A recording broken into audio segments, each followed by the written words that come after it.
Unity और identity matrix के बारे में पढ़ेंगे। तो ये जो आप देख रहे हैं, this is called the square matrix. मतलब इसमें जो भी कॉलम्स और जो भी रोज होंगे वो स्क्वायर में बनेंगे। जैसे कि a square matrix in which diagonal entries are unity and remaining entries are zero. तो इसमें जो अभी यूनिटी में हम लोगों ने 1 लिया है यहाँ पर, तो डायगोनल एंट्रीज 1 1 1 ये डायगोनल एंट्रीज है और बाकी रिमेनिंग एंट्रीज जीरो है। इसी प्रकार से आप यहाँ पर ले सकते हैं, आप ये जैसे 2 का जोड़ा दिख रहा है आपको, तो ये 1 1 डायगोनल है, यहाँ जीरो भी वो बन चुका है। तो इसीलिए this is called the unit और आइडेंटिटी मैट्रिक्स। अब हम पढ़ेंगे उसके बाद जीरो मैट्रिक्स पढ़ेंगे। तो जीरो मैट्रिक्स में ध्यान रखना है कि उसका जोड़ा अगर 3 मतलब रो का हो या 3 कॉलम हो इसमें, और या फिर इसमें 2 इसमें आप देख सकते हैं जोड़ा, या फिर 1 हो, लेकिन इसमें सारे जीरो होंगे। हमको सारा जीरो से बताना पड़ेगा इसमें। तो this is called the zero matrix. Zero matrix में जरूरी नहीं है कि मतलब ये स्क्वायर में होना चाहिए, ये ऐसा भी हो सकता है। अब हम इक्विलिटी ऑफ मैट्रिक्स के बारे में पढ़ेंगे। तो इसमें क्या दिया हुआ है, इसमें हमारे पास जो ए बी सी डी जो मैट्रिक्स दिए हुए हैं, अब इक्विलिटी मतलब हमको उसको इक्वल करना है इसके। तो इक्वल करना पड़ेगा। यहाँ पर A1 B1 C1 D1 दिया हुआ है। तो यहाँ पर हम मानेंगे जैसे ए हमारे पास है तो A1 के is equal to the A1।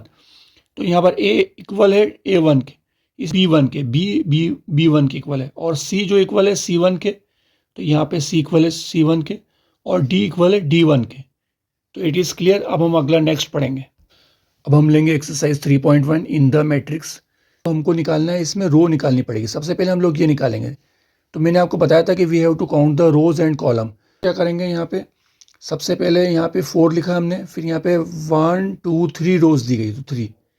Second दिया हुआ है कि the number of elements, the number of elements we have to count all the numbers. तो ये 1 2 3 4 5 6 7 8 9 10 11 12 आप ऐसे भी गिन सकते हैं, या फिर आप डायरेक्ट यहाँ पे 3 4 12 कर दीजिए। ठीक है।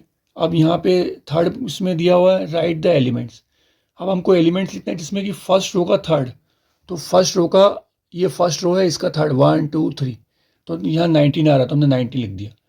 फिर सेकंड में आ रहा है A21, तो सेकंड रो का मतलब फर्स्ट, सेकंड रो का फर्स्ट कितना है 35, ये 35 आ गया। थर्ड लिखा है थर्ड रो का थर्ड, तो थर्ड रो का 1 2 3, तो -5 ये आ गया। फिर यहाँ पे लिखा है A24, सेकंड रो का फोर्थ, सेकंड रो का 1 2 3 4, ये 12 आ गया। आखिरी में लिखा हुआ है A23, तो यहाँ पे लिखना है हमको सेकंड रो का कितना है, थर्ड कॉलम है, मतलब सेकंड रो का थर्ड कॉलम। तो ये 1 2 3, तो यहाँ पे आपका गया 5/2। अब ये दैट्स क्लियर, हमारी एक्सरसाइज मतलब ये हमारा क्वेश्चन क्लियर हो गया। अब हम नेक्स्ट क्वेश्चन पढ़ेंगे।